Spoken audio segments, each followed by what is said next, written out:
Chris, and this is my Holley Part 2 video. In Part 1, we took apart this carburetor and got it ready for the rebuild. So let's go over what I forgot in Part 1. So in the primary fuel bowl, it's got the accelerator pump and it's got a check ball in there. And the check ball just allows the fuel to go in one direction. This is the older style, and there is supposed to be some clearance. So all you can really do is just get under it and make sure that that little check ball does move up and down a little bit. So that's what you use this for, is to blow little things out like that. Clean any dirt, use compressed air. Just make sure you clean that out real good. So the other thing I forgot is on this discharge nozzle or squirter, it's got a little needle valve. Get that out, flip it upside down. There it goes. If you look down there, you can see a little brass seat that this sits on. This is just like a little needle valve. It works just like a check valve, only allowing gas to go in one direction, and in this case just shuts it off so it doesn't evaporate out of there. Make sure that's in there, blow the little seat out, clean it with stuff like this real good. So when I was blowing air through this to try to find out where everything went, I blew air through the vacuum secondary hole, and I was expecting the air to blow out the bottom going to manifold vacuum, but it didn't. And if you look on the primary venturis, see that little brass tube right there? And then on the secondary venturi, it has a little hole you can see.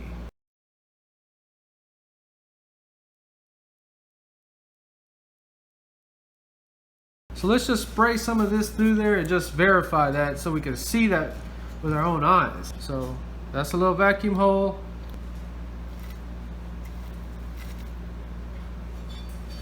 All right, so this is supposed to be some bad stuff, so be careful with it.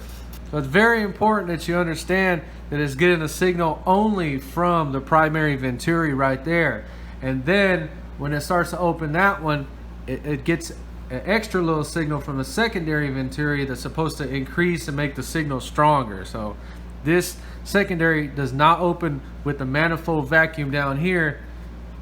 Only these two little holes are open in that secondary. And the other thing I messed up or forgot was the check ball in the diaphragm, which wasn't there because I took everything apart in this tray, and we'll put it back together whenever we put the kit on it. Okay, so everything was in this tray and cleaned with gas thoroughly, 100%. I wanted to put the whole thing in a Berryman Chem Dip, but I did not because I do not want to sacrifice this finish. I think this is the zinc dichromate they call it, and you cannot put a wire brush on it. See, just wire brushing it takes it off. And I did start to wire brush one of the fuel bowls right here and instantly regretted it. Do not wire brush this, you'll scratch that off. This is a little for an air cap on a paint gun to clean the air cap on it, and this is a bristle from a wire brush. Just clean everything out, blow it out with the air compressor really good. And one little thing that I almost missed were these little, I thought they were just some kind of rivets in there, and I looked them up and I think they were calling them air bleeds, but they are like little tiny vents. So they're very important that you clean all these out really good, because all of these were stopped up on this side. These were still good on the primaries, but every single one of them on the secondaries was stopped up. Okay, so we wrote everything down so we know what carburetor this is, no questions asked. Go to the Holley website, find your carburetor. It's going to give you a parts list of what it came with. This one has everything in it correct. They didn't do any modifications, but it's very important to look at that kind of stuff to make sure they didn't put a bigger squirter or discharge nozzle on it. See, a lot of people put bigger ones. That's 25 thousandths. That's what we have on it. Just stuff like that. It's also going to tell you the kits you need, the renew kit and the trick kit. The renew kit is very limited. It just has like gaskets and stuff in it. The trick kit is going to come with different power valves, a little bit more. It really depends. There's a big price difference, 30 for the renew kit and 130 for the trick kit. So depending on which one you buy, this is real light, has limited stuff. This is real heavy, has a whole bunch in it. For this one, we're just going to use the renew kit. So once you open that up, you can't return it. So try to do as much research as you can like this without opening it to see if it has what you need in it, because you may end up needing to return this and get the trick kit with more stuff in it. So if you watch part 1, they welded it, but it had a gap right here. I filled it with epoxy. It took me about an hour to get this thing 100% perfect again. No gaps, 100% flush. Okay, so we took all that out. We're just going to quickly put it back in case you have to do that. You're gonna pay attention to where the screw marks are. Just put all this stuff in loose at first. Carefully trying to get them back in their original place where they're kind of sealing up, but we can still move them. So I like this position, it feels perfect. And just make sure this little lockout rod to your secondaries is on here. So we're just gonna put the old one back in. So we fixed our bent linkage, everything looks good. It had this piece right here. I don't know if I'm gonna put it back on or not. Somebody let me know what this is. So we've entered the point of no return. Now we need to find our base plate gasket. So it comes with two. Just make sure you look at yours very thoroughly and make sure that all the holes there are on the gasket too. See, this looks correct like that. So we're also gonna look at the gasket on the main body, and it looks good. So we got a used carburetor and we're missing screws. You just need to really look at this and see what needs a screw and what doesn't. All right, so we like that. So these are the screws, they have a little washer.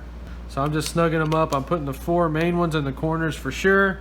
So I need to get some more screws, and if you had them all, you would just kind of evenly go through a pattern and just evenly torque them. This kind of stuff, you got a paper gasket, you know, just tighten them and just give them a little bit more. You don't need to over tighten this. On this carburetor, it really doesn't matter to me, but when we build my 3310, we are going to get the little torque wrench and check that out. So we got that back on, everything looks fine. Make sure everything can open and close like it's supposed to. So I'm just putting it back together in reverse the way I took it apart. Sorry if that's not the correct order. So let's move on to the diaphragm housing. The Renew kit and the Trick kit, no kit comes with a vacuum diaphragm. You got to buy this. It's only like $10 or $12. This is the original one. I'm going to go ahead and put it back in there, but we're going to test it. I did buy a new one that we're going to be putting on my 3310. So let's just get this one back together. There is a check ball in there that's missing. Let's see if the kit has it. So it's got a little ball and a big ball. The big ball looks like it's for the accelerator pump, so we're going to use that little one. So the little check ball goes in there. So there's nothing to be scared of when you're putting a diaphragm on there. You don't need to put any glue or anything on it. The reason people do that is because they plan on changing the spring out. If you're going to plan on changing the spring out, buy the little cap. We're going to be putting that on my 3310, but in this video we're just reusing the old diaphragm, and it's going to work 100% perfect. Just you need to be able to look down on it. Line your holes up, get your, this is the most important hole right there. Just get it in place, put the spring in it. See, I'm holding it right there just a little bit. Get the spring in there, make sure it goes in the right place.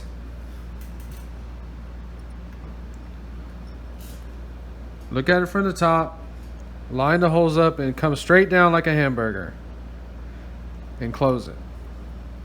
If they're not straight, you need to lift up and do it again. Don't start twisting that diaphragm. Lightly torquing them down evenly. We don't need to strip these threads out on this. Okay, so we got that in there, and the test you do, you just hold your finger over this and it'll hold vacuum. That's the only test, that's all you need to do. When you have the check ball in there, you got to press it very slow. So press it slow, make sure it goes all the way to the bottom. Now put your finger over that. It'll hold, pull it. It feels like it's locked.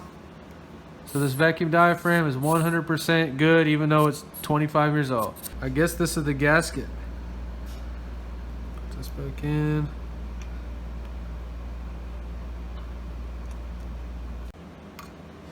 Oh, that's not even the hole it goes on. God dang it.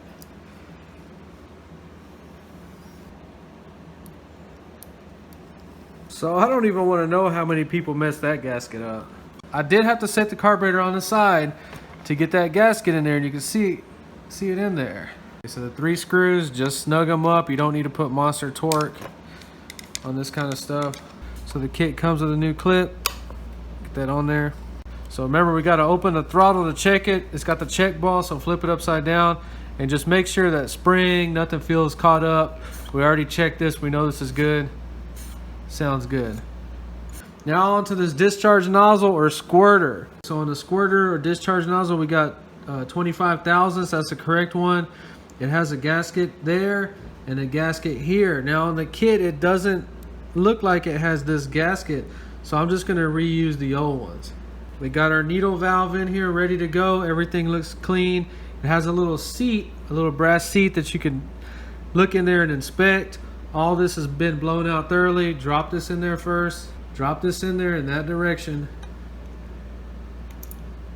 This only goes in one way. Just snug it up, doesn't need to be too tight. Now this is a 4160, so we're on the metering plate or on the back. We gotta figure out how this goes on. So it says that gasket first, this thin plate, this paper gasket, and then the metering plate. Okay, so you can see everything has been cleaned off really good. Switch it around if sometimes it may feel better on the other side. See, that doesn't feel right.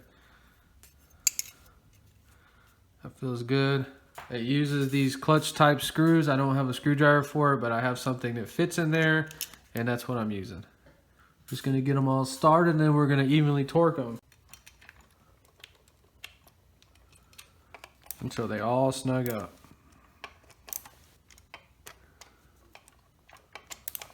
So we gotta get the secondary fuel bowl ready. I was missing a float. So when you're missing parts like I was, go to the HOLLEY website first, because you're going to get the runaround on the internet. I didn't just need a float. You can buy these anywhere. I needed this little bracket and spring and this little pin. It's called like a float repair kit or a float kit, and HOLLEY had it all for the same price as you can get it pretty much anywhere else. So I had to rob a float off of my 3310, which they're the same. It's no big deal. So this HOLLEY had the 3/8 inlets. There's supposed to be a filter. I'm not going to run that filter, but we do need to change these out. The kit has them new. Just make sure you throw the bad one away or old one. So we're going to snug everything up real good before we put it on the car. The sight plug has new gaskets. Okay, so this one's probably still good. I'm just going to reuse it. Just always try to use the widest screwdriver you have so you don't screw them up. So the kit does come with new needle and seats, but I'm just going to reuse the old ones. So there's gaskets on both sides. The kit does have them right there. I'm just going to try to reuse these old ones and hopefully they don't leak. Okay, so that just kind of threads in there. Make sure you have your gaskets on it. So we're going to run it all the way back up to put our float in. So float just... Okay, so I'm just barely snugging these down. They have lock washers. So make sure that float is not binding up. Okay.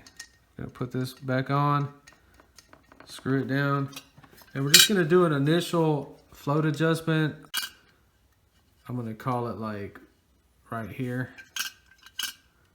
Okay, so don't force this. Be very delicate with it. Just barely adjust it because you don't want to screw up that needle. So we're just going to set them about right there to start with. I think that's okay. So that's your adjustment nut, and then this locks the adjustment in place. We're just going to snug them up. You can just hold this with your hands. Okay, see it doesn't move. Okay, so I did forget that on the part one disassembly. It's got these gaskets that are kind of stuck in there. They're hard to get out. Just got them out and cleaned them up the best that I could. The kit comes with new ones. These are like rubber or nylon or plastic or something. Way better than these old ones. Okay, so I guess they did rebuild this carburetor before because it has the old gaskets on there. Just make sure you don't put double gaskets. We're gonna get these off. So that took like freaking 8 minutes to clean 2 of these off. So this one didn't have any vent baffles. I guess that's the baffle. So it's gonna stick this right back on there. Okay, so just be gentle and make sure those new gaskets do seat into the fuel bowl like they're supposed to before you go cranking on it. So snugged up, and then we're just going to give them a little bit more and keep going around until they all feel tight. Okay, so now we're on to the metering block. Okay, so I found out this is timed vacuum. It's very important when you're looking at HOLLEY's to make sure they have that if you need it, because some of the aftermarket ones don't have that. So we only have 2 gaskets left. We know that one has to go in there like that. All right, so on a HOLLEY, it's very important that you understand that the accelerator pump is going to pump fuel through that hole to your discharge nozzle, your center squirter. So just make sure that's clean real good. See, we got all the gasket material off. That's just kind of embedded in there. I guess this kit, you cannot put the gasket on there wrong. It's got the hole on either side. So we looked on our paper, and our 72 jets are correct for this carburetor. Just make sure they don't look like they were drilled out or screwed up. Okay, so tighten them pretty good. Okay, so these are our fuel air mixture screws for our idle circuit. And just so you know that the idle circuit is completely separate. It doesn't have anything to do with your power valve or your main jet. So all this is a little needle valve that's closing off or restricting the fuel so you can get that idle air mixture just right. So that's all it's doing, just going in there and cutting the fuel off. Well, what's weird about these is they're real loose and shaky, and they have a quart gasket that needs to go in there first. The kit does have both quart gaskets. Now, I was watching some videos where people were putting like Vaseline on these. I don't have any Vaseline, so hopefully we don't need it. So we're just getting those down in there. Just gonna kind of squish them in there with something.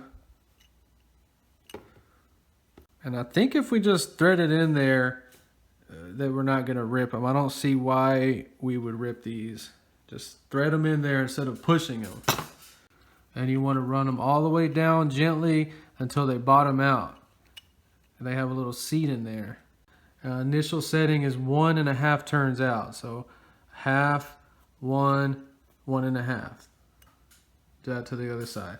Always inspect that to make sure they didn't run it all the way down and screw that seat up. This one kind of looks screwed up a little bit, but it should be okay.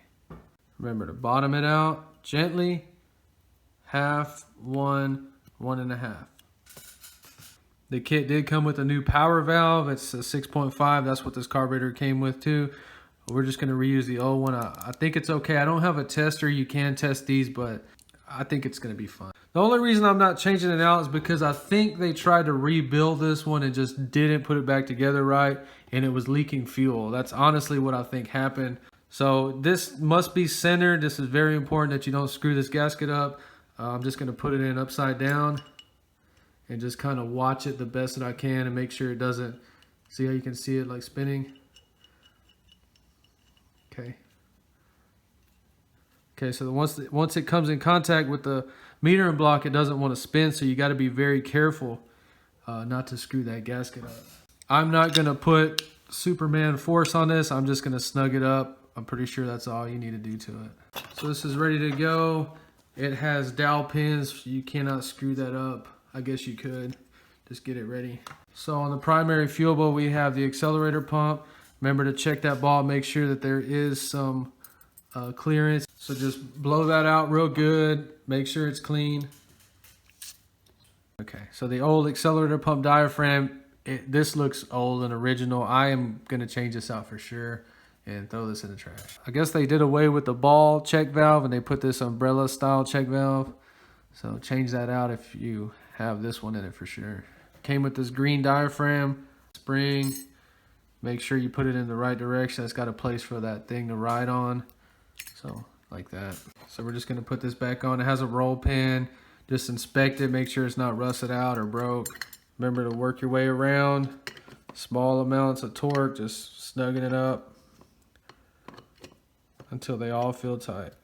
Make sure it looks right, make sure the spring is in there and it bounces back. I mean, if you want to test it, just put your fingers over those holes and it should not move. Blowing out there, blowing out there. Looks good. Float in, screw it down. So you do want to test the floats, take them out and put them in some gas and make sure they don't have holes and don't sink to the bottom. These are both good. So get that in there, thread it in a little bit to start it. Got gaskets on both sides. We're going to give it our initial adjustment, about right there. Hold it, lock it down. Sight plug, gasket, fuel inlet, bushing or whatever it is, take the old gasket off, throw it away.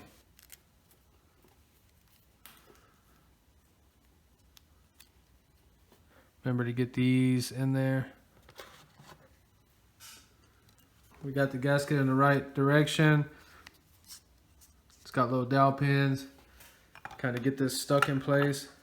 So a little baffle on there next. And then the gasket, make sure you get it all in there like that.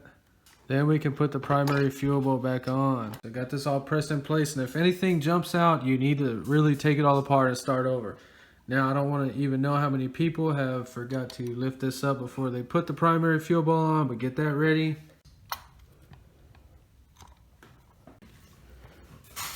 All right, that's kind of tricky to do that. Everything feels good. We're still holding it. We're just gently going around them, snugging it up all evenly.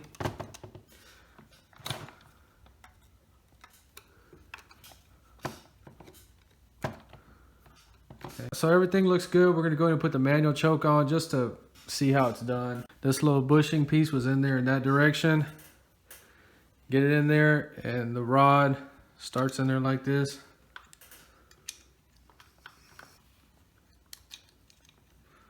Okay, this goes in there next. It just slides in that direction.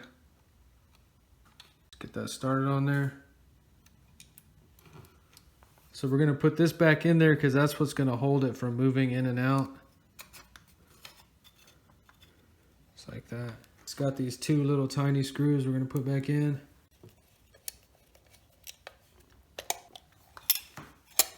Okay, so I'm not gonna take this all apart. I just took it off intact and cleaned it up, and we're gonna put it back on intact. When you're looking at it, just make sure this little spring-loaded arm is in there like that.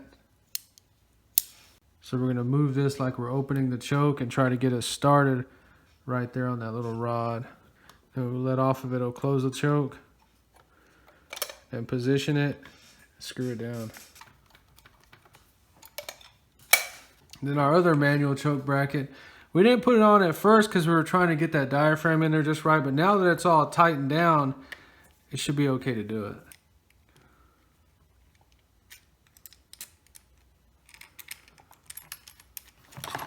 And then there is one little clip that goes on that choke to hold it in place. Photo view of the carburetor is not for this one. This looks like a 600. It has the transfer tubes and side hung floats. So that's why I thought it'd be a good idea to make this video, because there's not very much information about this carburetor, but there's a lot of these carburetors out there.